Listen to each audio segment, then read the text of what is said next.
नमस्कार, बेधडकमध्ये तुमचं स्वागत। आज मुंबई क्रिकेट असोसिएशनच्या अध्यक्षपदी शरद पवार यांची पुन्हा निवड झालेली आहे। गेले काही काळ ही सगळी MCAची जी निवडणूक होती ती गाजत होती आणि त्या अनुषंगाने आपण आज चर्चा करणार आहोत। अर्थात या चर्चेचा जो मुख्य सूर आहे तो केवळ क्रिकेट नसून इतरही राज्यातल्या ज्या काही क्रीडा संघटना आहेत त्यांच्या संदर्भात सुद्धा आपण त्या निमित्ताने आपण चर्चा करणार आहोत। अर्थात जे महत्त्वाचे प्रश्न आपण उपस्थित करतोय त्या प्रश्नांमध्ये राज्यातल्या क्रीडा संघटना राजकीय आखाडे बनले आहेत का, हा सगळ्यात महत्त्वाचा प्रश्न आपण विचारतोय। क्रिकेट ते कबड्डी कुस्तीपर्यंतची पिछेहाट राजकीय हस्तक्षेपामुळे झाले का, हे सुद्धा आपण त्या निमित्ताने तज्ज्ञांकडून आणि मान्यवरांकडून तपासणार आहोत। आणि क्रीडा संघटना राजकीय पाठबळाशिवाय चालणं अशक्य आहे का, हे सुद्धा त्या निमित्तानं आपण समजून घेणार आहोत। अर्थात आपल्यासोबत मान्यवर आहेत स्टुडिओमध्ये VV करमरकर, ज्येष्ठ क्रीडा पत्रकार, रवींद्र मांजरेकर क्रिकेट संघटक आपल्यासोबत आहेत आणि भाई जगताप काँग्रेसचे नेते आपल्यासोबत आहेत। अर्थात या तिघांचाही क्रीडा आणि क्रीडा क्षेत्राशी अत्यंत घनिष्ठ जवळचा असा संबंध आहे। विजय बारसे संस्थापक आहेत होमलेस सॉकर या एकूण एका चळवळीचे, आणि विजय बारसे नागपूरवरून आपल्यासोबत आहेत आणि त्यांचं काम सुद्धा आपल्या सगळ्यांना माहिती आहे, त्यामुळे त्यांचंही काय म्हणणं आहे हे ऐकणं महत्त्वाचं ठरणार आहे। अमरदीप कुंडले आपल्यासोबत आहेत, जे संस्थापक अध्यक्ष आहेत कुफा म्हणजे कोल्हापूर युनायटेड फुटबॉल असोसिएशनचे। या सगळ्यांचं स्वागत आहे या चर्चेमध्ये। आणि अर्थात जो पहिला प्रश्न विचारायचा आहे करमरकर सर तुम्हाला, अनेक वर्ष इतकी वर्ष तुम्ही क्रीडा पत्रकारिता करताय, महाराष्ट्राचा सगळा जो काही क्रीडा क्षेत्राचा जो पट आहे तो तुम्ही बघितलेला आहे अत्यंत जवळनं। तुम्हाला असं वाटतंय का की क्रीडा क्षेत्राची ही जी काही पडझड झाली किंवा ज्या अपेक्षेप्रमाणे महाराष्ट्राचं क्रीडा क्षेत्र झेपावायला हवं होतं पुढे, ते केवळ आणि केवळ राजकीय हस्तक्षेपामुळे झेपावलेलं नाहीये, किंवा आणखीन काही त्याच्या मागची कारणं तुम्हाला वाटतं? नाही, राजकीय हस्तक्षेप हा माझ्या मते प्रमुख कारण नाही। आता इथे आपण जे म्हटलेलं आहे क्रिकेट ते कबड्डी कुस्ती, त्या प्रत्येकाची कारणं वेगळी आहेत। आणि मी आधी सांगू इच्छितो की अनेक खेळ असे आहेत की ज्यांच्या संघटनात राजकीय पुढारी, मंत्री किंवा आमदार खासदार हे काही प्रकर्षाने नाही आहेत। ॲथलेटिक्स तिथे आदिल सुमारीवाला हे राष्ट्रीय विजेते आहेत, जलतरणात अभय दाढे हे वॉटर पोलोतले माजी छत्रपती विजेते आहेत, gymnastics, basketball, volleyball, handball, cycling, बॉक्सिंगमध्ये तर जय कवळी, नरसी असे चांगले कार्यकर्ते आहेत। आणि तीच गोष्ट म्हणेन तिरंदाजी, तायक्वांडो वगैरे खेळांची। तर त्यामुळे या अनेक खेळात राजकीय नेते हे काही अध्यक्षपदी, उपाध्यक्षपदी, कार्याध्यक्षपदी असे नाही आहेत। पण आपण जे मार खातोय विशेषतः क्रिकेट, कबड्डी, कुस्ती, त्याची कारणं वेगळी आहेत। मला असं वाटतं या तिघांची स्वतंत्र कारणं आहेत। कुस्तीविषयी आधी म्हणतो की 1990 पर्यंत किंवा 92 पर्यंत 3 तरी मराठी पहिलवान हे भारतीय संघात 2-3 तरी असत। आणि त्या बेताला एक 72 पर्यंत, 92 नाही माग 72 पर्यंत म्युनिक ऑलिम्पिक पर्यंत। आणि त्यानंतर अशा गेल्या 40 वर्षात अशी वेळ आली आहे की त्यात पूर्णपणे आता हरियाणा, पंजाब, दिल्ली हे उत्तर भारतीय पैलवान असतात। आणि ह्याला आपल्याकडे उलट राजकारणाने म्हणजे महाराष्ट्र शासनाने त्यांना भरपूर अनुदानं दिलेली आहेत।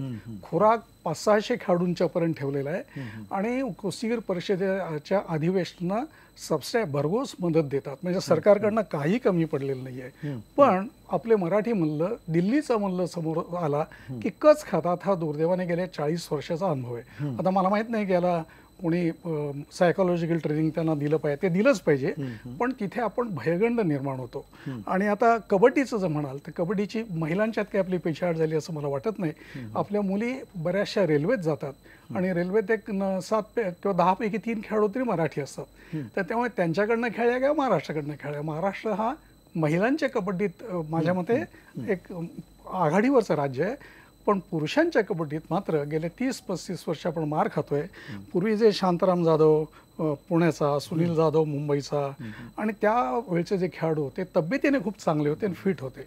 आता तशा तब्येतीचे खेळाडू म्हणजे एक संच त्यांचा हा महाराष्ट्राला मिळत नाही। यात पुन्हा कुठेही राजकारणी लोकांचा हस्तक्षेप नाही, उलट कुस्तीप्रमाणे कबड्डीलाही सर्व पातळीवर म्हणजे जिल्हा परिषदेपासून महाराष्ट्र सरकार भरपूर मदत करत आलेलं आहे। नक्की तुम्ही म्हणताय की राजकीय हस्तक्षेप त्या अर्थाने या क्षेत्रात नाहीये, पण तरी पिछेहाट होते। नेमकी पिछेहाटीची कारणं सुद्धा काय असतील ती आपण खरं तर तांत्रिकदृष्ट्या समजून घेऊ। पण रवींद्र मांजरेकर, तुम्हाला प्रश्न हा विचारायचा आहे की नेमकं तुम्हाला वाटते का, म्हणजे ज्या परिस्थितीतनं गेल्या काही काळ अगदी क्रिकेट असोसिएशन जात आहे, मुंबई क्रिकेट असोसिएशन असेल, अगदी महाराष्ट्र क्रिकेट असोसिएशन सुद्धा असेल, या सगळ्या संघटना ज्यावेळेला त्याच्यामध्ये येणारे मोठमोठे राजकीय नेत्यांचे चेहरे दिसतात त्याच्यामागे नेमकं काय कारण असावं? त्याच्यामागे तुम्हाला असं वाटते का की खेळाची जी आत्मीयता आहे ती जास्ती आहे की इतर त्याची काही कारण आहे? आता तुम्ही विचारलेला प्रश्न राजकीय नेते का येतात, तर मला तुमचा प्रश्न बरोबर समजला असेल तर, आणि ह्याच्यामध्ये मी पहिल्यांदाच सांगतो की वैयक्तिक टीका,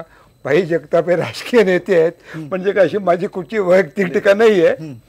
तर माझं मत असं आहे की राजकारणी नेते का येतात. प्रत्येक माणसाला राजकीय नेते काही अपवाद नाहीत, त्याला प्रकाश झोतात राहायला आवडतं. खेळाडूच्या प्रकाश झोतामध्ये हे राजकीय नेते न्हावू शकतात. आता उदाहरण म्हणजे चांगलंच मी जे स्वतः बघितलंय ते मनोहर जोशी हे जेव्हा मुख्यमंत्री झाले, पहिल्यांदा ते मुंबई क्रिकेट संघटनेचे अध्यक्ष झाले, तेव्हा असोसिएशनने त्यांचा सत्कार करायचं ठरवलं. त्यांनी अट काय घातली, मी सत्कार करून घेईल जर गावस्कर चीफ गेस्ट असेल तर, म्हणजे गावस्करच्या बाजूला उभं राहायचंय म्हणून मग सत्कार करून घेणार. या अटीचा मला अर्थच कळला नाही. ते येतात का, तर लोकसंपर्क राहतो. सामने चालू असताना जे पॉप्युलर जे आहेत स्पोर्ट्स ज्याला, त्याच्या टीव्हीच्या माध्यमातून लोकांपर्यंत पोहोचू शकतो. आता वाईट गोष्टी बोलायच्या तर मोठ्या विशेषतः आंतरराष्ट्रीय स्पर्धा आयोजनात नाव आणि पैसा दोन्ही कमवता येतो. सामन्याचा संपूर्ण नफा कधीही असोसिएशनच्या तिजोरीत जात नाही संघटनेच्या. प्रसिद्ध आणि लोकप्रिय खेळाच्या आयोजनात इतर अतिमहत्वाच्या व्यक्ती, लोकप्रतिनिधी, प्रसार माध्यम यांच्यावर मेहर नजर करून बरेच फायदे मिळवत येतात. हे सर्वसाधारणपणे राजकारणी लोक यायचं कारण आहे. कारण राजकारणी लोक जेव्हा आले त्याच्या अगोदर त्यांनी कुठल्या आपल्या संघटनेचे छोट्या संघटना चालवून किंवा छोटे क्लब चालवून त्यांना किती वर आणले ह्या संशोधनाचा विषय ठरेल. मग आता राजकारणी नेत्यांची गरज का? राजकारणी नेत्याची गरज अशी आहे की आपल्याकडे बेकनबर्ग जर्मनीचा किंवा प्लॅटिनी जो फ्रान्सचा हे जगप्रसिद्ध आणि जे हे म्हणजे वर्ल्ड कप जिंकलेले खेळाडू आहेत, त्यांच्यामध्ये क्षमता आहे, असोसिएशन चालवायची क्षमता आहे, वर्ल्ड कप करायची क्षमता आहे. असे प्रसिद्ध खेळाडू, सक्षम खेळाडू आपल्याकडे, त्यांना निवडणूक लढवायची कदाचित त्यातल्या गैरप्रकारामुळे इच्छा नाही आणि हिंमत पण नाही. त्याप्रमाणे सदन व्यक्ती खेळाला आर्थिक पाठिंबा देत नाहीत. अशा वेळी राजकारणी लोक सरकारचा पैसा आणून संघटनेला आणि त्यांच्या पदाधिकाऱ्यांना लाचार करतात. आणि त्यामुळे क्रीडा संघटना, मग त्या क्रीडा संघटना असतील किंवा इव्हन साहित्यिक असतील, पत्रकार सुद्धा मागे नाहीत, त्याच्यामध्ये त्या लोकांच्या मागे लागतात. नक्की तुम्ही तुमचा एक उल्लेख केला की निवडणुकीच्या त्या सगळ्या राजकारणामधल्या गैरप्रकारांमुळे कदाचित अनेक खेळाडू जे आहेत ते त्याच्यामध्ये येत नसतील किंवा त्यांच्यातली क्षमता जी प्रशासकीय क्षमता त्यांच्यामध्ये नाही असं तुम्ही म्हणताय. पण त्याहीपेक्षा महत्त्वाचा प्रश्न भाई तुम्हाला विचारायचं, मी तुम्हाला आम्ही भाई इथे बोलवलंय ते खेळाडू म्हणून सुद्धा बोलवलंय, केवळ राजकीय नेता म्हणून बोलवलंय अशातला भाग नाही. पण अर्थात जो सतत उल्लेख केला जातो म्हणजे अगदी अजितदादा 3-4 संघटनांवरती आहेत, तुम्ही स्वतः एका संघटनेवरती आहात.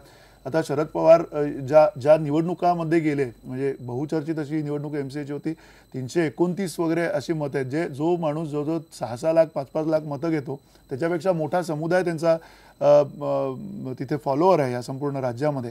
अशा वेळेला या 350 मतांच्या साठीचं हे जे काही सगळं राजकारण चालतं ते खरं आम्हाला आकलन करताना तेवढं समजत नाही. म्हणजे आम्हाला असं वाटतं की नेमकं एवढं काय चाललंय, या 350 मतांसाठीची मारामारी, शिवसेना त्याच्यात आहे, भाजप त्याच्यात आहे, भाजप राष्ट्रवादीच्या बरोबर आहे, काँग्रेस शिवसेना त्याच्याबरोबर आहे एकमेकांमध्ये, असं जे बघितलं जात आहे ते बघणं आमचं चूक आहे की तुम्हाला त्याच्यामध्ये आणखीन काही वेगळं सांगायचं? मंदार, असं आहे की याच्यामध्ये सगळ्यात प्रथम मी पवार माडदळकर गटाचा जो काय विजय झालाय तर मी त्या सगळ्यांचं या ठिकाणी मनापासून मी अभिनंदन करतो. त्या सगळ्यांचं जेवढे कोण निवडून आलेत, कारण माझ्या माहितीप्रमाणे एक विरोधी गटाचा सुद्धा एक सदस्य निवडून आलेले, त्यांचंही या ठिकाणी मी मनापासून अभिनंदन करतो.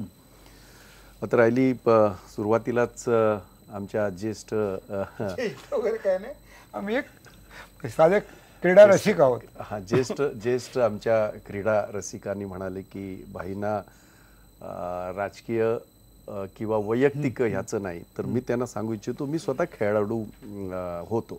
माझ्या कॉलेजमध्ये मी क्रिकेट खेळलो, 2 कॉलेजमध्ये मी असताना मी दोन्ही कॉलेजमधून क्रिकेट खेळलो आणि आज मी मुंबई शहर कबड्डी असोसिएशनचा अध्यक्ष गेली 15 वर्ष. आता मला ह्या ठिकाणी काही गोष्टींचा नक्कीच उल्लेख करावासा वाटेल की ज्या अँगलमधून आपण पाहतोय हे सगळं राजकीय कोणतरी आलं, आत्ताच आलं आणि आत्ताच काहीतरी झालं असं जर काही म्हणणं असेल तर ते चुकीचं आहे. सन्मान्य शरद पवार हे कुस्ती महासंघ असेल, कबड्डी असेल किंवा क्रिकेटचा अलीकडचा 20 वर्षाचा सगळा प्रवास असेल, कुस्ती महासंघाचे ते जवळजवळ 50 वर्ष अध्यक्ष राहिले.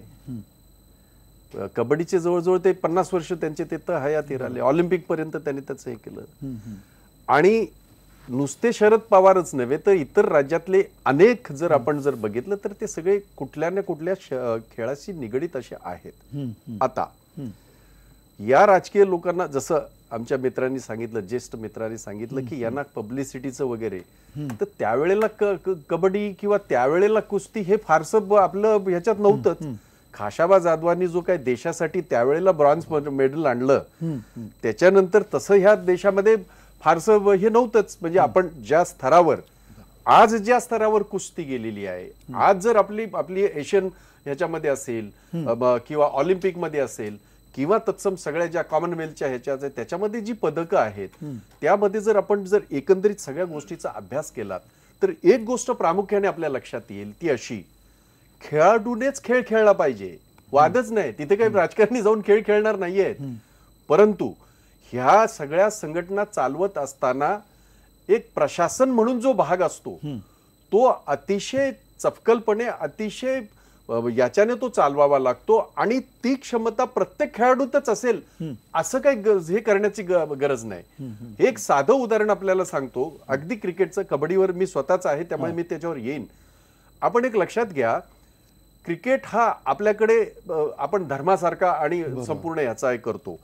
परंतु पूर्वी जर आपण पाहिलं तर पूर्वी एक ब्रेबॉर्न स्टेडियम सोडलं तर आपल्याकडे क्रिकेटचं मैदानच नव्हतं. हे बॅरिस्टर वानखेडे स्टेडियम बांधल्याच्या नंतर शरद पवारांनी जेव्हा हे हातात घेतलं त्याच्यानंतर जर आपण बघितलं याच MCAचं ऑफिस गरवारे याच्यामध्ये क्लबमध्ये 800 स्क्वेअर मीटर मध्ये होतं.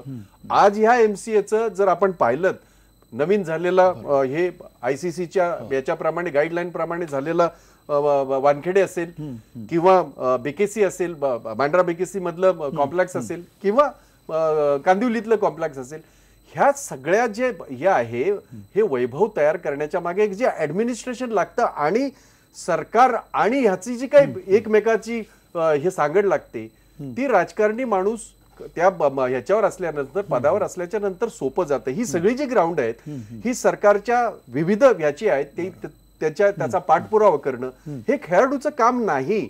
आणि म्हणून जर समजा एखादा राजकारणी माणूस कोणी असेल, मी जरी असेल, मी आता ह्याचा कबड्डीचा 15 वर्ष अध्यक्ष आहे, परंतु खेळाडूची चाचणी असेल, खेळाडूचं सिलेक्शन असेल, ह्या सगळ्या गोष्टींमध्ये आम्ही पडतच नाही.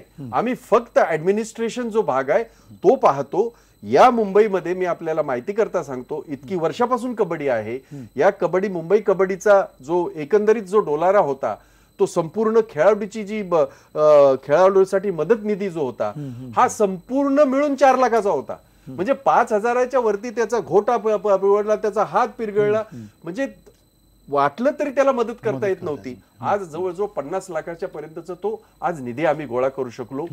प्रथम महाराष्ट्रात असं झालं की केंद्रातनं दिल्लीच्या स्पोर्ट्स डिपार्टमेंट कडनं जवळजवळ 40 लाखाचा निधी मी सरकारचा घेऊन आलो इकडे. आता मी जर माझे राजकीय जर संबंध नसते तर तो निधी कदाचित येऊ शकला नसता, कारण त्याचा जो पाठपुरावा करणं वगैरे आहे. आणि म्हणून एखाद्या राजकारण्यांनी जर खेळामध्ये जर भाग घेतला असेल आणि त्याच्याने जर खेळाचं वैभव वाढत असेल, खेळाचा व्याप्ती वाढत असेल, तर मला वाटतं त्याच्या बाबतीमध्ये काही हे करण्याचं काही कारण नाही. तुम्ही म्हणताय की त्या अर्थाने खेळाचं वैभव वाढतं, संस्था मोठ्या होतात, विजय बारसे खेळाडू मोठे होतात की नाही ह्याच्यावरती आपण येऊया. विजय बारसे तुम्हाला नेमकं काय म्हणायचं आहे? ज्या अर्थाने आत्ताची जी संघटनात्मक रचना आहे एकूण सगळ्या खेळांची आणि ज्या पद्धतीनं त्याच्यामध्ये आपण आता जसं भाई पण म्हणाले की कुठे ना कुठे सरकार त्याच्यामध्ये जे आहे त्याची भूमिका महत्वाची ठरते आणि त्या भूमिकेच्या मधनं पाठपुरावा जो करायला लागतो, हा पाठपुरावा तुम्हाला तेवढा गरजेचा वाटतो का? राजकीय नेते असतील तरच तो पाठपुरावा केला जाऊ शकतो का?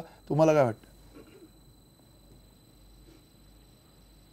मंदार साहेब, आधीचे तिन्ही वक्ते क्रिकेटला घेऊन बोललेत आणि भाई जगताप थोडं कबड्डीच्या सोबत कबड्डीसाठी सुद्धा बोलले. कारण ते कबड्डीचे सुद्धा ज्या भागातून जे आलेले आहेत, ज्या भागाचे ते आमदार आहे, तिथं अद्याप कबड्डी हा खेळ लोकप्रिय आहे. मुंबई शहरात सुद्धा कबड्डी काही भागात अत्यंत लोकप्रिय आहे.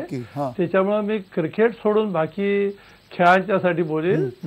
आणि माझं हे स्पष्ट मत आहे की एकतर वरतून तरी अध्यक्ष किंवा पदाधिकारी मंडळी येते, म्हणजे राजकारणात वरतून खाली येतात, किंवा खेळाडू जे आहेत, खेळाडूंचा सर्वांगीण विकास अशा रीतीने झाला असतो की त्याच्यातले जे गुण बाहेर येतात लिडरशिपचे, आणि त्या लिडरशिपच्या भरोशावरती तो संघटनेच्या महत्वपूर्ण पदावर जातो. आणि असे जे काही त्या पदावर गेलेले लोक आहेत ते राजकारणात पहिले नव्हते, पण ते खेळाडू आधी होते, आणि खेळातून जे राजकारणावरती गेले आहेत त्यांचा फायदा त्या त्या संघटनेला अवश्य होतो आणि झालेला आम्ही पाहिलेला आहे. परंतु ज्यांचा खेळाशी संबंधच नाही असे जेव्हा लोक येतात तेव्हा आपण समजा जर फक्त महाराष्ट्रापुरतं पाहिलं तर एका क्रिकेटला सोडलं तर असे किती खेळ आहेत. ॲथलेटिक्स आणि थोडी बहुत कुस्ती वगळता असा कोणताच खेळ सांगता येणार नाही की ज्या खेळाचं अस्तित्व आपल्या देशामध्ये म्हणजे महाराष्ट्रातून दिसत आहे. असा कोणत्याही खेळाची संघटना आज मी तिला नाही. ग्रासरूट आणि ह्याच्यासाठी मुख्यत्वे म्हणजे जो लीडर असतो संघटनेचा, जो लीडर म्हणजे अध्यक्ष किंवा प्रत्यक्षात त्याचा कारभार पाहणारा, ह्यांच्यावरतीच त्याचा भार असतो. आणि ते जर त्यांचं जर त्या खेळाच्या प्रती डेडिकेशन असेल, जर त्यांच्या मनात जे आहे तेच त्यांच्या ओठावरती असेल, तर त्या खेळाच्या संघटनेला त्या नेतृत्वाचा फायदा होतो. अन्यथा त्या नेतृत्वाचा मुळीच फायदा होत नाही. आजही जर तुम्ही पाहाल की जागतिक पातळीवरती फिफाच्या अध्यक्षाने दिलेला राजीनामा किंवा आता सध्याला सुद्धा टीव्हीवरती जर क्रिकेटच्या संबंधातूनच जर पाहाल तर IPLचे संस्थापक आणि त्यांच्या मागे काय चाललेलं आहे, आणि त्याच्यामुळे क्रिकेट म्हणा किंवा फुटबॉल म्हणा ह्याचा जगामध्ये जी एक छितू होऊन राहिलेली आहे, तिचा खेळाडूंना मनस्ताप होतो. नक्की जे खरे खेळाडू आहेत, त्यांना मनस्ताप होतो की हे जे खेळ आहेत. नाही, कदाचित बरोबर आहे. मी तुम्ही जे म्हणता त्याबरोबर एक थोडं आधी अमरदीप कुंडलेंचं आपण म्हणणं ऐकून घेऊया आणि त्यानंतर पुन्हा पुढच्या 10 सेकंदात सांगतो. त्यांचं म्हणणं आहे ते एखाद्या खेळाबद्दल असलेल्या आत्मीयतेच्या माध्यमातून ते बोलतात, त्यांचं स्वागतच करू आपण. परंतु दुर्दैवाने क्रिकेटमध्ये फिक्सिंग असेल, फुटबॉलमध्ये फिक्सिंग असेल, तसंच ऑलिम्पिक सारख्या खेळामध्ये सुद्धा डोपिंग स्टेटच्या किती घटना आपल्या समोर आलेल्या आहेत. त्यामुळे दुर्दैवाने त्याचानी ह्याची सांगड राजकारणाची घालताच येत नाही, कारण तो तिथे खेळणारा तिथे याच्यावर तो खेळाडूच असतो आणि तिथे राजकारण्यांचा काही संबंधच नसतो. बोला मांजरेकर. ऑलिम्पिक संघटनामध्ये सगळेच काय नाही, खेळाडू नाही आहेत, राजकारणी पण असतात. आणि ऑलिम्पिक संघटना, भाई तुम्ही म्हणाला ते बरोबर आहे, सगळे ऑलिम्पिकचे समितीचे सदस्यावरती पैसे घेऊन ऑलिम्पिक दिल्याचा आरोप झाला. आणि तुम्हाला आश्चर्य वाटेल, फक्त भारताचा प्रतिनिधी त्याच्यामध्ये सापडला नाही, राजा भलिंदर सिंग, बाकी सगळे सापडले.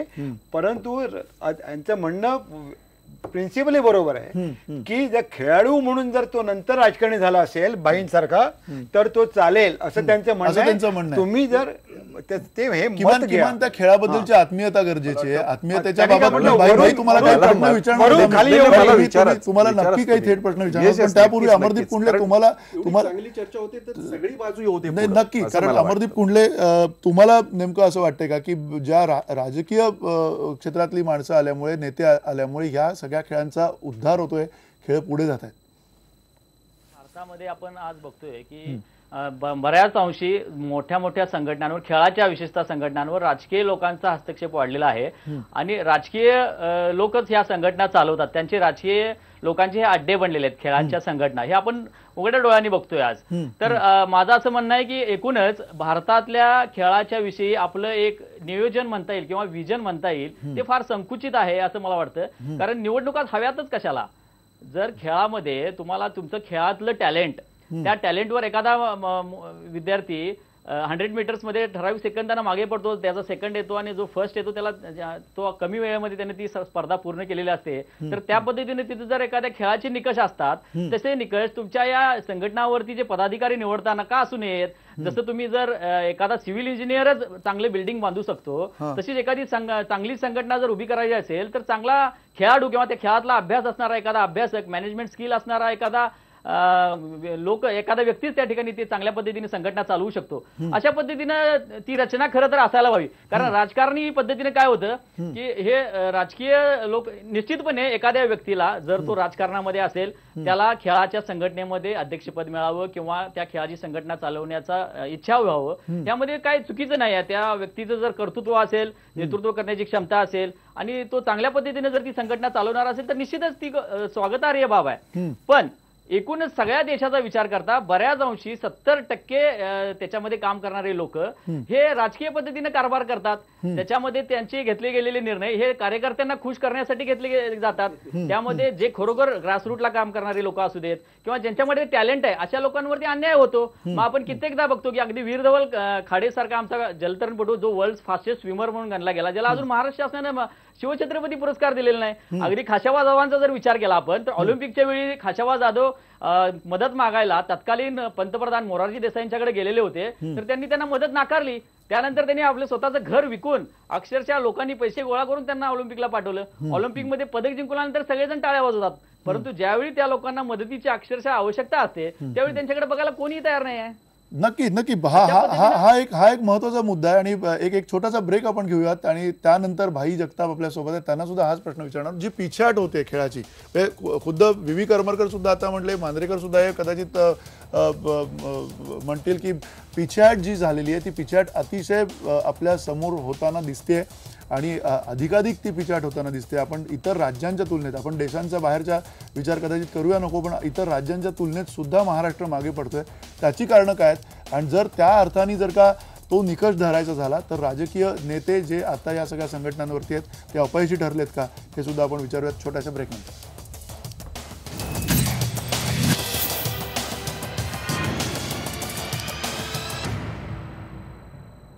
बेधडकमध्ये तुमचं स्वागत. आपण चर्चा करतोय क्रीडा संघटनांच्या संदर्भामध्ये आणि क्रीडा संघटना या राजकीय पाठिंबाशिवाय चालवणं अशक्य आहे का, असं आपण ज्यावेळेला पहिल्यांदा या चर्चेचा सूर बघितला त्यावेळेला बऱ्याच अंशी, बहुअंशी असं सगळेजण म्हणतात की राजकीय पाठिंबा हा अत्यावश्यक आहे या सगळ्या क्रीडा संघटनांच्या अस्तित्वासाठी. अर्थात काही थेट प्रतिक्रिया आपल्याला आपल्या प्रेक्षकांनी कळवलेल्या आहेत. श्रीपती वगैरे म्हणतात राजकारणामध्ये खेळाडू चालतात तर मग खेळात राजकारणी का नकोत.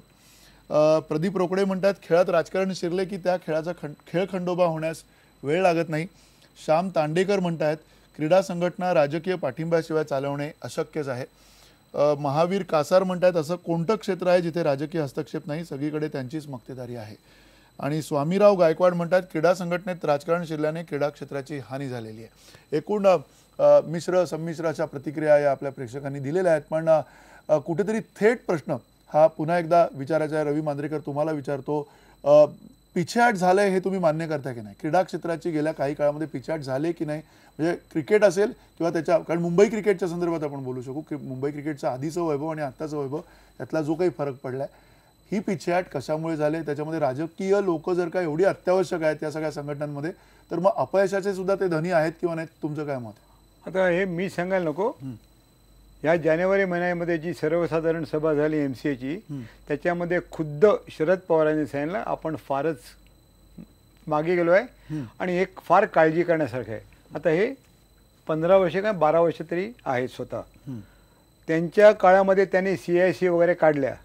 त्या CIC मध्ये पण अशी माणसं येतात ते सगळे किती राजकारण्यांचा फायदा घ्यायचा याच्यावरती आहे, त्यांची स्तुती करून त्यांच्या मागे लागून लागून ते खेळाडू आतमध्ये येतात. त्याच्यामधले भरपूर तुम्हाला असे दिसतील की त्या संघटनेमधल्या पदाधिकाऱ्यांनी खेळाडूंना बाजूला करून परत ते आत घुसले. आता ह्याच्यामध्ये अध्यक्षांनी जास्ती लक्ष घालायला पाहिजे. आणि हे माझं हे नाही आहे की शरद पवार साहेबांनी स्वतः सांगितलं आणि त्यांनी स्वतः कमिटी केली. आता ती स्वतः कमिटी स्वतःच काढून त्याला आता दिलीप वेंगसरकरला त्याचा चीफ करणार आहे. म्हणजे नुसतं खेळाडूवर सोपवून चालत नाही, त्याच्यामध्ये स्वतः लक्ष घातलं पाहिजे, स्वतःला वेळ मिळाला पाहिजे. पक्षाचं काम करताना संघटनेमध्ये किती वेळ देतो हे पण तेवढंच महत्वाचं आहे. आणि मला सांगा, भाई म्हणाले त्याच्याबद्दल मी एक हे आहे. त्याच्यामध्ये मी कबूल करतो की जेव्हा वलय नव्हतं तेव्हा काही लोक 50 वर्षे 25 वर्षे अध्यक्ष होते, त्यांनी संघटना चालवली, हे सगळं बरोबर आहे. पण आज आपण आजची वस्तुस्थिती बघतोय. आज असल्यावरती मला सांगा, भारताकडे एवढे सगळे असून किती मेडल्स आली? 6 आली ऑलिम्पिकमध्ये मेडल. त्या 6 पैकी 5 ऑलिम्पिक मेडल ज्या गोल्ड क्वेस्ट संस्थेने, जी प्रकाश पदुकोण चालवतो, जी गीत शेट्टी चालवतो, जी आनंद चालवतो, जी नीरज बजाज चालवतो, या लोकांनी लोकांच्याकडून पैसे जमवून त्यांना 4-4 वर्ष मदत केलेली आहे. मग हे जर आहे तर मग ज्या संघटनेचे अध्यक्ष किंवा कार्यकर्ते, नॉट कार्यकर्ते, सचिव, हे जे पॉलिटिशियन आहेत, त्यांच्या संघटनाने आणलेली पदकं भारताकरता किती ऑलिम्पिकमध्ये? नक्की हा महत्वाचा प्रश्न आहे. करमरकर सर, तुम्ही सुद्धा यावरती आम्हाला सांगू शकता. मुळात तुम्हाला हे मान्य आहे का की पिछेहाट झाले? कारण पिछेहाट झाले हे मान्य असल्याशिवाय मग गेल्या 10-20 वर्षात जे कोणी राजकीय नेते या सगळ्या संघटनांचं नेतृत्व करतायत, त्या राजकीय नेत्यांचं चुकलं काय किंवा ती चूक ते मान्य करतात किंवा नाही हे आपण भाईंना विचारू. पण त्यापूर्वी तुम्हाला असं वाटतं का की पिछेहाट झाले किंवा नाही? नाही, हे वेगवेगळ्या खेळासाठी वेगवेगळ्या गोष्टी बोलल्या पाहिजेत. आता म्हणजे तुम्ही महाराष्ट्राचं म्हणताय का देशाचं म्हणताय? नाही, तुम्ही महाराष्ट्राचं म्हणू शकता. आता सुरुवातीला म्हणजे आता महाराष्ट्र कुठे आहे? दोन्ही मी म्हणतो. म्हणजे आता जर देशाचं पाहिलं तर बॅडमिंटन, बॉक्सिंग, तिरंदाजी, नेमबाजी या खेळात भरभराट झालेली आहे. आणि महाराष्ट्रापुरतं बोलायचं तर बॉक्सिंगमध्ये एवढं नसेल की ते बॉक्सिंग व्यापक केलं जय कवडींनी. शूटिंगमध्ये अंजली वेद पाठक, राही सरनोबत, तेजस्विनी सावंत यांनी जागतिक पातळीवर गाजवून विश्वचषक किंवा जागतिक स्पर्धा, आशियाई गेम्स, कॉमनवेल्थ गेम्स ह्या पदके मिळवून भरभराट करून कविता राव ह्याच्यात ॲथलेटिक्स आणि ॲथलेटिक्स मध्ये सुद्धा जे महाराष्ट्राला नाव नव्हतं त्यांनी सांगितल्याप्रमाणे कविता राव नाही, पण काहीच नव्हते तर थोडेसे पुढे आले. आणि त्याचबरोबर जर बॅडमिंटन मध्ये पाहिलं तर बॅडमिंटन मध्ये गोपीचंदनी जे फॅन्टॅस्टिक अकॅडमी चालवली आहे त्याच्यातनं त्यांनी कंटिन्युअस रिझल्ट दिलेले आहेत. सायना नेहवाल जी आता त्याच्यापासून थोडी दूर गेली आहे, नंतर कश्यप, श्रीकांत आणि त्या सिंधू, आणि त्याने खूप एकामुळे खेळाडू निर्माण केले.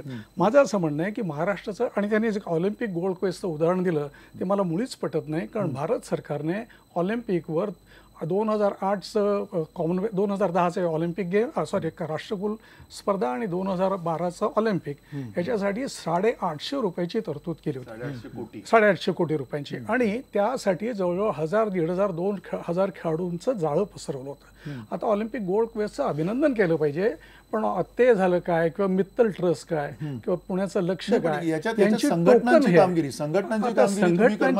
तुम्हाला समाधानकारक वाटते असं तुम्ही म्हणा. मग नाही, तुम्हाला काय आता सरकारची कुठे समाधानकारक नाही सांगतो की जिथे मार खातो केंद्र सरकारने महाराष्ट्र सरकार याच्यात एक गुणात्मक फरक आहे. केंद्र सरकारमध्ये खेळांच्या विषयी काहीतरी जाणकारी आहे, पर्स्पेक्टिव्ह आहे. अशी माणसं पूर्वी भगवतजी आझाद, M.R. कृष्णा आणि अशी माणसं होती ज्यांनी मार्गदर्शक तत्व देशाला दिली. महाराष्ट्रात असं कुठलंही एनलायटन लिडरशिप कुठल्याही राजकीय पक्षात खेळांच्या पुरती नाहीये. आता बघा, आपण म्हणालो कबड्डी आणि कुस्ती यात महाराष्ट्र मार खात आला गेल्या 30 वर्षात, पण तरी त्यातल्या अनेकांना संघटकाचे शिवछत्रपती पुरस्कार मिळालेत, जीवन गौरव पण मिळालेत. हे किती भयानक गोष्ट आहे, याची तर चौकशी व्हायला पाहिजे. आणि त्याच वेळेला हे सगळं होत असताना महाराष्ट्र सरकारकडे कुठलाही दृष्टिकोन नसल्यामुळे कुस्तीमध्ये, कबड्डीमध्ये फिटनेस कमी आहे. तर फिटनेस का नाही आमच्या खेळाडूंचा, जो उत्तर भारतात आहे, काही प्रमाणात दक्षिण भारतात आहे? मगाशी म्हटला भाई तुम्हाला याची उत्तरं द्यावी लागणार आहेत, कारण तुम्ही 15 वर्ष कबड्डीच्या तिकडे पदाधिकारी आहात. आणि त्याहीपेक्षा महत्वाचं म्हणजे तुम्ही सत्तेत असताना सुद्धा जे काही काम केले किंवा जे काही पाठपुरा करावा लागतो, हा अगदी एक खेळाडू म्हणून तुम्हाला हा पुरेसा वाटतोय का की पुरेसा पाठपुरावा झालाय गेल्या काही काळामध्ये? म्हणजे ही पिछेहाट जे कुस्तीसारखा खेळ असेल, कबड्डीसारखा खेळ असेल, जो महाराष्ट्राची शान होती एकेकाळी, तिथे आपण काहीच करू शकलेलं नाही. आता की मंदार, हे सगळं आता आपण एकतर महाराष्ट्र बोलतोय, खेळ बोलतोय, देश बोलतोय, राज्य बोलतोय, आपण महाराष्ट्र आणि संघटना, खेळांच्या संघटना, महाराष्ट्र आणि त्याच्यातले राजकीय नेते, याच्यावरती आपण बोलूया. आणि राजकीय नेते जेव्हा आपण म्हणतो त्यावेळेला राजकीय नेत्यांची भूमिका आणि त्यांचा इंटरफिअरन्स ह्याच्यावर जे काही तुमचे काही कमेंट्स आहेत किंवा काही लोकांचे आहेत, कित्येक वेळेला गैरसमजात बऱ्याच गोष्टी ह्या होतात. आपण काय करतो, ऍज्युम करून चालतो की असंच होत असेल, तर तसं ते नसतं. हे मी माझ्यावरनं सांगेन, शरद पवारांवरनं सांगेन किंवा इतर सगळ्या संघटनांवरनं सांगेन. एकेकाळी या मुंबईचे 6-6 प्लेयर हे क्रिकेटमध्ये होते. आज न असण्याचं कारण काय, जरा त्याच्या मुळाशी जाल तर आज क्रिकेट झारखंड सारख्या छोट्याशा गावात गेला आणि तिथून कॅप्टन आला. बरोबर, हा क्रिकेटचा प्रसार झालाय. हा क्रिकेट मागे गेलेलं नाही. देशभरामध्ये आज जे तुम्ही छोट्या छोट्या गावात ना जी मुलं, तो हा यादव आज 50च्या ह्याच्याने स्पीडने तो किलोमीटर स्पीडने तो हे सांगतो, तो अरुण आयरन तो 50च्या स्पीडने हे टाकतो. हे अकल्पित होतं, आपल्याकडे कधीच नव्हतं. हे काय अचानक आकाशातनं पडलं का? तर नाही. त्याच्यासाठी त्या खेळाचा प्रसार प्रचार हा संपूर्ण देशभर करावा लागला.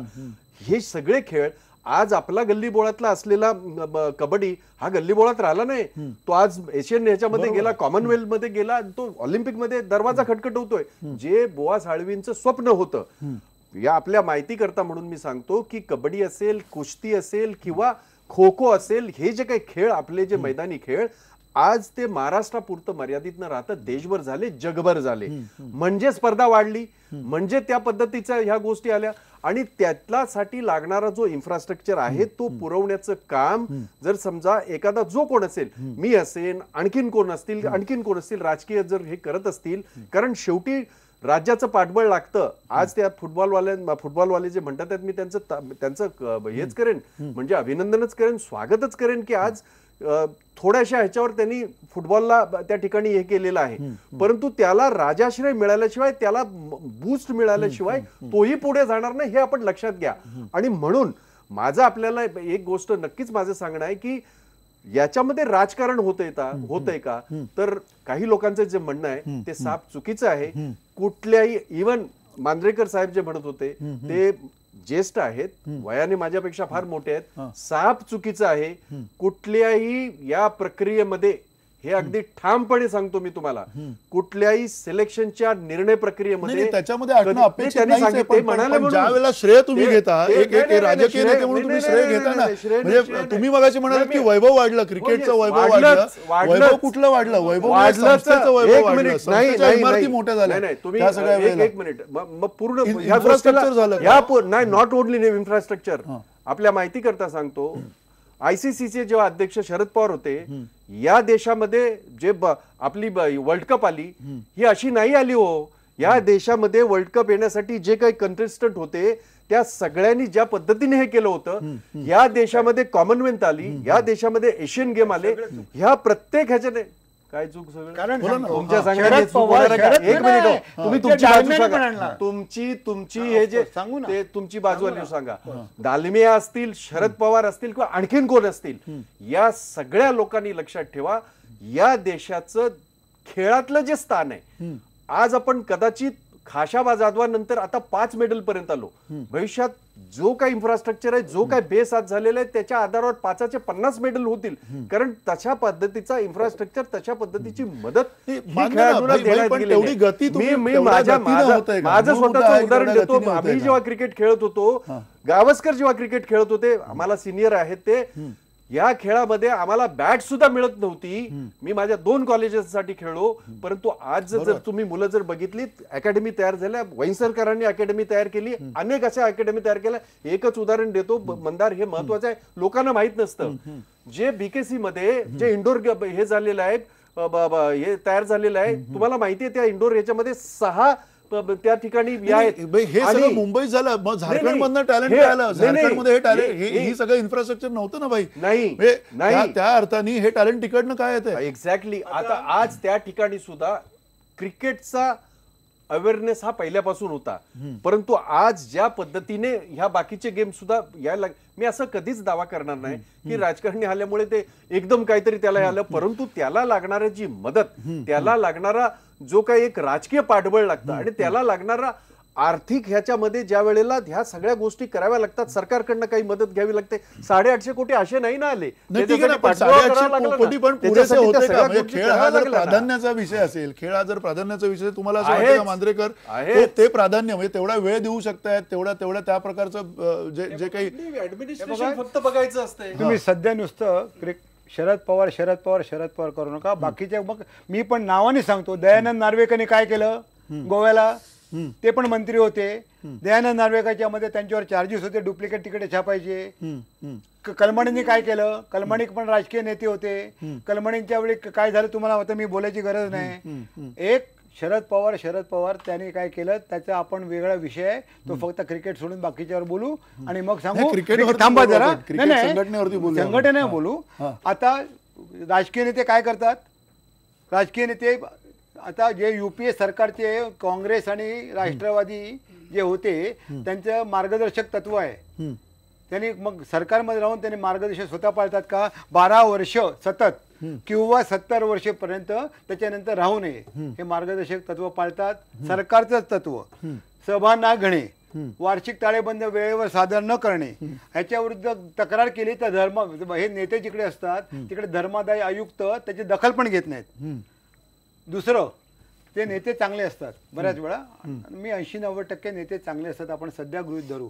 पण त्याच्या मागे लपून त्यांच्या पदराआडून जे बाकीचे पदाधिकारी घोटाळे करतात त्याला पाठिंबा देत नसले तरी ते सांभाळून घेतात, त्यांना एक उघड करत नाही. त्याच्यामुळे अनेक घोटाळे चालतात. असे जर त्यांचे दुरुपयोग पण आहे त्याचे, मग मी एक एक सांगतोच आहे, मी एक एक सांगतोच आहे. सांगा मला की याच्यामध्ये अगदी म्हणजे मी माझ्याकडनं सुरुवात करीन. माझ्या मुंबई शहर कबड्डीमध्ये काय घोटाळा झाला, आमच्या त्या क्रिकेटमध्ये घोटाळा केले हे जरा सांगा, म्हणजे लोकांना कळेल. बघा त्याच्यावरती मला अपॉइंट केलं ह्याच्यावर मुंबई क्रिकेट विषयी मुंबई क्रिकेट असोसिएशननी 2 वर्ल्ड कपला स्वतः अपॉइंट केलं चौकशीमध्ये घोटाळे शोधून काढायला. हो, परंतु आणि घोटाळे कोणी केली कमिटी, कोणी केली, कोणी नेत्यांनी नाही. तेव्हा कोणत्याही नेत्याने केली नाही. तेव्हा नेते नसले नाही, तेव्हा नव्हते ते प्रमुख. जेव्हा होते ना ते मंत्री होते. नाही रवी मांजरेकर, एक मिनिट आपण थोडं पुढे जाऊया. म्हणजे हे घोटाळे आहेत हे आपल्याला सगळ्यांना मान्य आहे, पिछाड झाले हे सगळे आपल्याला मान्य आहे, तरी सुद्धा राजकीय नेते लागतात हे सुद्धा आपल्याला मान्य आहे. अमरदीप कुंडले, काय तुम्हाला या सगळ्या पार्श्वभूमीवरती वाटतंय, तो ज्या पद्धतीनं भरभराट व्हायला पाहिजे होती त्या खेळांची ज्या गतीनं पुढे जायला हवे होते हे सगळे खेळ आणि त्यांना जे यश मिळायला पाहिजे होतं, जे इन्फ्रास्ट्रक्चर त्याच्यासाठी आवश्यक आहे आणि त्याच्यातही पेक्षा महत्त्वाचा जो खेळाडू आहे त्या खेळाडूला मिळणारे जे काही जो पाठिंबा आहे त्या पाठिंब्याचं स्वरूप बदललंय का या सगळ्या क्षेत्रामुळे. म्हणजे खास करून ज्या वेळेला राजकीय नेते आणि त्यांच्याकडनं येणारा निधी आणि सरकारचं पाठबळ मिळतंय असं जर का आपण गृहीत धरलं तर.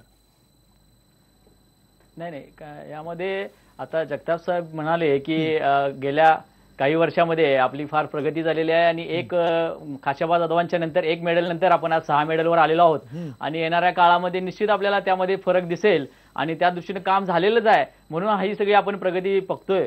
पण या सगळ्यांचा जर विचार केला तर वर्ष किती गेली, कालावधी किती लोटलेला आहे आणि त्या रेट ऑफ ग्रोथ जो आपण म्हणू शकतो तो कितपत आहे आणि त्या दृष्टीने आपलं काय नियोजन आहे. आपल्या देशाचा विचार करता किंवा राज्याचा विचार करता खेळाच्या विकासासाठी ज्या काही योजना आखल्या जातात त्या योजनांमध्ये अनुदान लाटण्यासाठी किंवा त्या योजना कागदी घोडे नाचवूनच त्या ठिकाणी अनुदान लाटलं जातं. आता बऱ्याचदा करमरकर सरांनी बऱ्याचदा अशा विषयी लिखाण सुद्धा केलेलं आहे की ही सिमेंटच्या भिंती नुसत्या उभारू नका. क्रीडा संकुलाच्या नावाखाली गावागावामध्ये नुसत्या सिमेंटच्या भिंती उभारल्या जातात, पण ज्या ठिकाणी प्रत्यक्ष जे लोक काम करतात ग्रासरूट वरती, ज्या संघटना तिथं उभ्या आहेत, जे खरोखर तळमळीनं काम करतात, ज्यांना खरोखर त्या ठिकाणी अनुदानाची गरज आहे, पाठिंब्याची गरज आहे, प्रोत्साहनाची गरज आहे, ज्या खेळाडूला आंतरराष्ट्रीय दर्जाचं प्रशिक्षण मिळण्याची गरज आहे, त्या लोकांना ती सुविधाच पोहोचत नाही, त्या लोकांना मदतच पोहोचत नाही आणि इथं सिमेंटच्या भिंती उभारल्या जातात, क्रीडा संकुल उभारली जातात आणि अनुदान लाटलं आणि बरेच कार्यकर्ते जसं आता मगाशी नांद्रेकर सर म्हणाले की त्या मुख्यतः जे नेतृत्व करणारे लोक असतात ते भलेही चांगले असतील, ते निश्चितपणे ते चांगल्या पद्धतीने काम करतात, पण त्यांच्या नावाखाली त्यांच्या कुठेतरी नजर चुकीनं म्हणा किंवा त्यांचं दुर्लक्ष असतं तिकडं आणि त्यांचे कार्यकर्ते हे सगळे घोटाळे करतात किंवा ते कार्यकर्तेच खुशमस्करी करण्यातच पुढाकार घेतात आणि चांगले खेळाडू मोठ्या मोठ्या नेत्यांची खुशमस्करी करण्यातच आनंद मानतात. तुमच्याकडे जर टॅलेंट असेल, तुमच्याकडे जर योजना असतील, तुम्हाला जर त्या इम्प्लिमेंट स्ट्रिक्टली करता येत असतील तर तुम्हाला खुशमस्करी करायची काय आवश्यकता आहे. आणि शासनानं सुद्धा अशा लोकांना हेरून जे लोक खरोखर चांगल्या पद्धतीने काम करतात टॅलेंट हंट सारखे प्रोग्राम राबवले पाहिजेत प्रत्येक राज्यामध्ये, प्रत्येक शहरामध्ये, नाही, प्रत्येक गावामध्ये जे चांगले त्या अर्थाने जे तुम्ही म्हणताय अमरदीप कुंडलेंचं जो म्हणणं आहे, पुन्हा एकदा विजय बारसे तुम्हाला हे म्हणणं या अनुषंगाने तुम्हाला असं वाटतंय का की शासनाचा त्या अर्थाने या सगळ्या क्रीडा संघटनांवरचा जो अंकुश असायला पाहिजे, क्रीडा धोरण म्हणून या क्रीडा संघटनांवरती ज्या पद्धतीनं पकड असायला हवी ती पकड सुद्धा शासनाची राहिलेली नाहीये. सरकार म्हणून ते जे काही क्रीडा खातं असेल त्या क्रीडा खात्याचं आणि या संघटनांचं जे काही खरं तर एक प्रकारचा ताळमेळ असायला हवा, तर तो ताळमेळ सुद्धा नाहीये आणि त्यामुळे ही अनागोंदी झाली असं तुम्हाला वाटतंय का? शासनाच्या प्रत्येक खेळासंदर्भातल्या जेवढ्या योजना आहेत तेवढ्या सर्वात बेस्ट आहेत. अगदी शेवटच्या ग्रामसभेपर्यंत शासनाच्या योजना आहेत, परंतु राबविणारी जी यंत्रणा आहे त्या यंत्रणेकडे त्या संघटनेचे जे खरे कार्यकर्ते आहेत, जे खरे संघटक आहेत, त्यांची जायची मुळीच इच्छा नसते. कारण जसं आता अमरदीप कुंडलेंनी थोडा भाग काढला की शासनाचं अनुदान वगैरे, ह्या अनुदानाच्या संदर्भात तर कधी कधी असं वाटतं की भीक नको पण तुझा कुत्रा आवर. कारण 1 लाखाचं अनुदान मिळवायच्यासाठी 15 आणि 20% जेव्हा पैसे द्यायची गोष्ट येते त्यावेळेस त्या 15-20%चा खर्च कुठून द्यायचा, म्हणजे 80 रुपये वापरायचेत आणि 1 रुपयाचा हिशोब आणि 100 रुपयाचा हिशोब द्यायचा, हा खोटा धंदा करायच्यासाठी खरे संघटक जे असतात ते मुळीच तयार होत नाहीत. आणि एक सांगतो तुम्हाला की खेळाची संघटना जी आहे ती त्या संघटनेच्या अध्यक्षामुळे खेळाचं संघटन चालत नाही, त्याचं नाव होत नाही. खेळाच्या संघटनेचं नाव होतं त्या खेळाडूंमुळे. खेळाडू जेव्हा आपली वैयक्तिक कामगिरी संपवतो, मग तो खाडे असू द्या किंवा कोणी कुस्तीगीर असू द्या, हे जेव्हा चमकतात त्यावेळेस त्या संघटनेचं नाव येतं आणि त्यावेळेस संघटक पुढे येतो की त्या खाडेला घेऊन आपल्याला मुख्यमंत्र्याकडे जायचं आहे. तर खाडे जाऊ शकत नाही, तेजस्विनी जाऊ शकत नाही, अंजली भागवत जाऊ शकत नाही. तिला घेऊन जाणारा जो संघटनेचा अध्यक्ष असतो त्याला लिडरशिप करायला मिळते आणि तो तेव्हा पुढे जातो.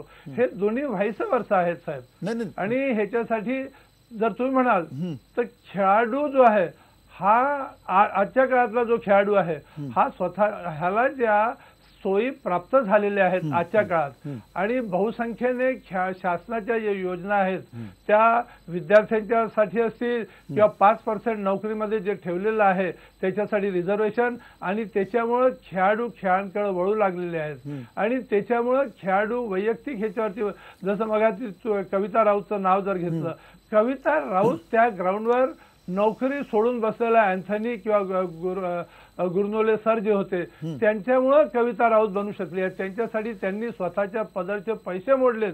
तिच्याजवळ नसणारे जोडे धावायच्यासाठी तिला जे स्पाइक्स लागत होते ते ज्यांनी घेऊन दिले त्यांची तारीफ करावी. ते काही संघटनेचे अध्यक्ष नव्हते, ते कोच. नक्की तुमचा जो विजय बारसे तुमचा जो मुद्दा आहे, नक्की तुमचा जो मुद्दा आहे भाई, मला वाटतं भाई तुम्ही सुद्धा हे मान्य कराल की महाराष्ट्रामध्ये प्रत्येक शहरामध्ये प्रत्येक गावामध्ये अशा अनेक संस्था असलेली व्यक्ती आहेत तिथे आणि त्या व्यक्तींमुळे सगळे खेळ जिवंत आहेत. तिथे ते टॅलेंट सुद्धा आज आहे आणि अशा वेळेला हा जो एक ताळमेळ असायला पाहिजे क्रीडा धोरणाचा, क्रीडा खात्याचा आणि या संघटनांचा, तो ताळमेळ कुठे दिसत नाहीये. त्यामध्ये असलेली जी आधुनिक सुसूत्रता असायला पाहिजे ती दिसत नाहीये. त्याबद्दल तुम्हाला काय वाटतं? काही आशादायी असं काही घडण्याची चिन्ह आहेत का या सगळ्या?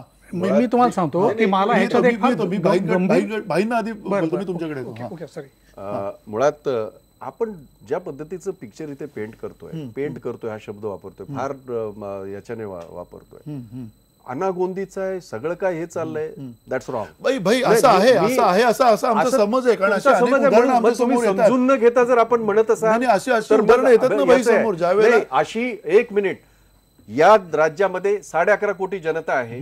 या राज्यामध्ये या 11.5 कोटी जनतामध्ये 36 जिल्ह्यांमध्ये प्रत्येक ह्याच्यामध्ये अगदी आदिवासी भागामध्ये प्रत्येक ठिकाणी खेळाडू तयार होणार आणि त्याच्यासाठी क्रीडा धोरण आहे.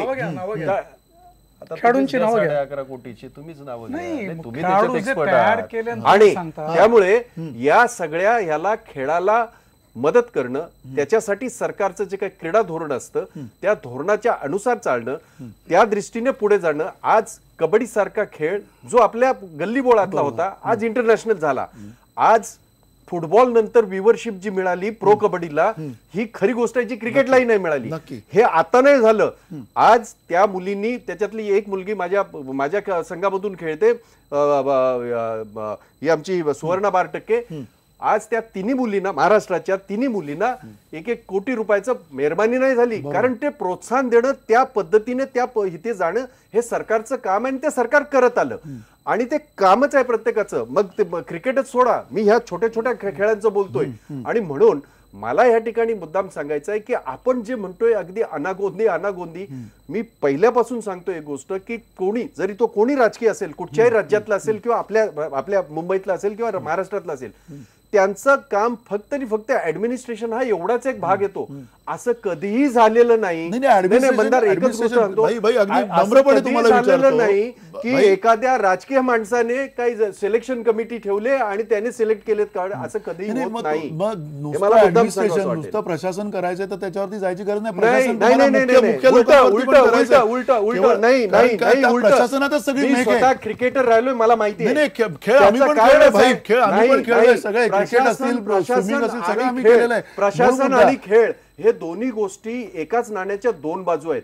जर आपण ऑलिम्पिकचं म्हणतोय, जर आपण इंटरनॅशनल पातळीचं बोलतोय, तर त्याच्यासाठी एक रोडमॅप लागतो आणि हा रोडमॅप जो आहे हा कुठचंही प्रशासनच बनवू शकतं आणि त्याच्यासाठी प्रशासन असणं आवश्यक आहे.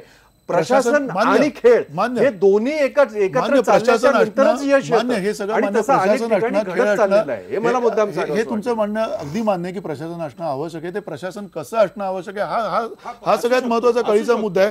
तुम्हाला हे मान्य आहे का? तुम्हाला जे काही आता आपण बोलतोय ते मान्य आहे का की भाई म्हणतात की अनागोंदी नाहीये, म्हणजे या सगळ्या संघटनांमध्ये अनागोंदी नाहीये आणि जर तशी नसेल तर मग आपल्याला यश अपेक्षित आहे ते काय मिळत नाहीये? आता मी पुन्हा सांगतो की केंद्र सरकार आणि महाराष्ट्र सरकार यांच्यात मी गुणात्मक फरक करतो. केंद्र सरकारमध्ये दृष्टी असलेले काही लोक अनेक वर्षापासून होते आहेत आणि तिथे परसूट ऑफ एक्सलन्स म्हणजे परिपूर्णतेचा ध्यास घ्यायचा अशी थोडीफार तरी प्रवृत्ती किंवा जाणीव आहे. महाराष्ट्रात ती शून्य आहे. महाराष्ट्रात सुमार दर्जा म्हणजे मिडिओक्रिटीचा जय जयकार हा जोरात होतोय आणि त्याला शासन, आता मी तुम्हाला जसं म्हणालो की कबड्डी आणि कुस्ती, आता आपण जर 30 वर्ष मार खातोय, दरवर्षी 1 लाख रुपये 50,000चं इनाम कार्यकर्त्याला दिलंच कसं जातं, ही गंभीरपणे चौकशी करण्याची बाब आहे. आणि माझा असा स्पष्ट आरोप आहे की महाराष्ट्र क्रीडा कार्यकर्ता, शिवछत्रपतींच्या नावाचा क्रीडा कार्यकर्ता म्हणजे बाळ लांडगेपासून सगळे लोक आले त्या 1,000 रुपये. तर माझं असं म्हणणं आहे 1 लाख म्हटलं, 50,000पासून 1 लाख तो वाढत गेला असते आणि जीवनगौरवचा 3 लाख तोही लांडगेंना मिळालेला आहे. आता ज्या काळात आपण बघतो महाराष्ट्रातल्या तालमी झपाट्याने कमी झाल्या. महाराष्ट्रातले खेळाडू ऑलिम्पिकमध्ये दिसेनासे झाले. एशियन गेम्समध्ये एखादाच खेळाडू भारताचा दिसतो. तर अशा परिस्थितीत ह्या संघटकांना शिवछत्रपती आणि हे पुरस्कार द्यायचे जीवनगौरव हा सुमार दर्जाचा मेडिओक्रिटीचा जय जयकार महाराष्ट्रात होतो. कारण महाराष्ट्राला कधीही चांगला क्रीडा मंत्री लाभला नाही.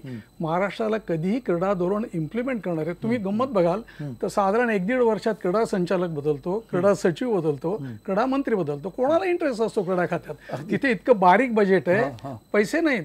म्हणजे आता पुढचं मी काय बोलायची गरज नाही. त्यामुळे पुणेही क्रीडा मंत्री व्हायला उत्सुक नसतो.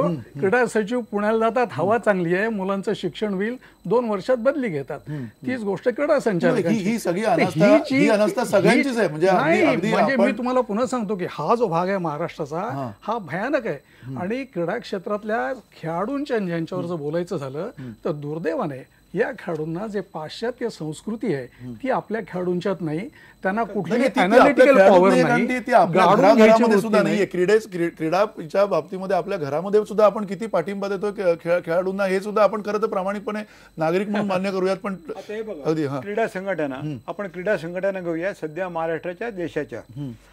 कुठल्या क्रीडा संघटनेकडे स्वतःचं ग्राउंड आहे, मोठी ग्राउंड आहेत की जिकडे 4 मॅचेस एकदम खेळू शकतील?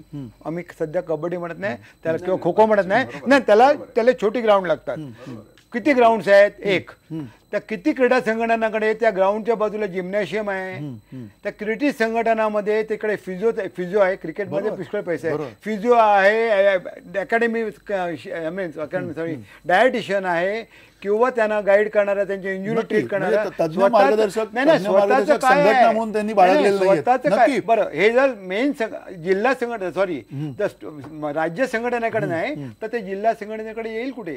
जिल्हा संघटने तर तालुका संघटने येईल कुठे? हे जर आपला शास्त्रीय दृष्टिकोनच नाहीये, हा शास्त्रीय दृष्टिकोन नुसतं तिकडे राजकीय माणूस किंवा अराजकीय माणूस निश्चित, हा निश्चित. फरक नाहीये, पण निश्चित. आपल्याकडे तो अगदी अगदी अगदी थोडक्यात दृष्टिकोनच एक नाहीये. मिनिटात भाई तुमच्याकडे अगदी शेवटी येतो, कारण पुन्हा पुन्हा येऊन पुन्हा त्या राजकीय व्यवस्थेकडे आणि पुन्हा पुन्हा पुन्हा पुन्हा पुन्हा तुमच्या सत्तेकडे येते. चुकीचं जरी नसलं, आपण सगळे लोकशाहीत जगतोय, त्यामुळे ह्याच्यात काही काहीच नाही चुकीचं असं नाहीये. म्हटलं नाही पण तरी सुद्धा बक स्टॉपसाठी तुम्ही जी मंडळी आहात, सगळी राजकीय नेते आहात, त्या लोकांकडे एवढी सगळी सत्ता असताना, एवढं सगळं असताना तुम्ही का बदलत नाहीत? हा अतिशय मला वाटतं एक लक्षात घ्या, म्हणजे आपल्याला एक गोष्ट मान्यच करावी लागेल, परंपरागत खेळ हे जेव्हा राष्ट्रीय झाले, आंतरराष्ट्रीय झाले, त्याचा बाज बदलला. ज्या कुस्तीचं आपण बोलतोय, आज कुस्ती नाही व आखाडे कुठून राहतील? कुस्ती मॅटवर आली. आज हरियाणा जर पुढे गेलं तर हरियाणाचा जो कोण क्रीडा मंत्री असेल तर तो काय आखाडे बनवायला सांगत नाही, तो मॅट देतो. आम्ही दिल्या अजूनही मॅट कमी पडतात कुस्तीला आपल्याकडे. कमी पडतात, हा गोष्ट वेगळी. अजूनही कमी जिल्हा पडतात पातळीवर, गरजेच्या तालुका मानाने. पातळीवर आणि नाही एक याचं सांगितलं या अर्थाने आणि त्यामुळे आधुनिकता जी जर आपण आणत नाही तर आपण स्पर्धेत जाणार कशी? नक्की नक्की 29,000 लोकवस्ती असलेल्या ऑस्ट्रेलियामध्ये ॲस्ट्रोटर्फ होतं हॉकीला. नाही, नक्की. इंग्लंडमध्ये 122 ॲस्ट्रोटर्फ. आमच्याकडे 15 नाही. नक्की हे सगळं ह्या ज्या साधन सुविधा ज्या आहेत, ज्या पद्धतीचा आधुनिक दृष्टिकोन याच्यामध्ये यायला पाहिजे. आणि त्याहीपेक्षा महत्वाचं म्हणजे केवळ या क्रीडा संघटनांवरती राजकीय नेते येऊन चालणार नाही, तर या क्रीडा संघटनांवरती केवळ राजकीय नेते असूनही काही उपयोग नाही आहे. हे आतापर्यंत आपण बघितलेलं आहे. पण त्याहीपेक्षा महत्त्वाचं म्हणजे सरकारचं धोरण आणि क्रीडा क्षेत्राला भरघोस असं जे काही अलोकेशन असायला लागेल, बजेटरी अलोकेशन असायला लागेल, ते तरी किमान या नंतरच्या काळामध्ये वाढेल एवढी आपण अपेक्षा करूया. धन्यवाद. नमस्कार.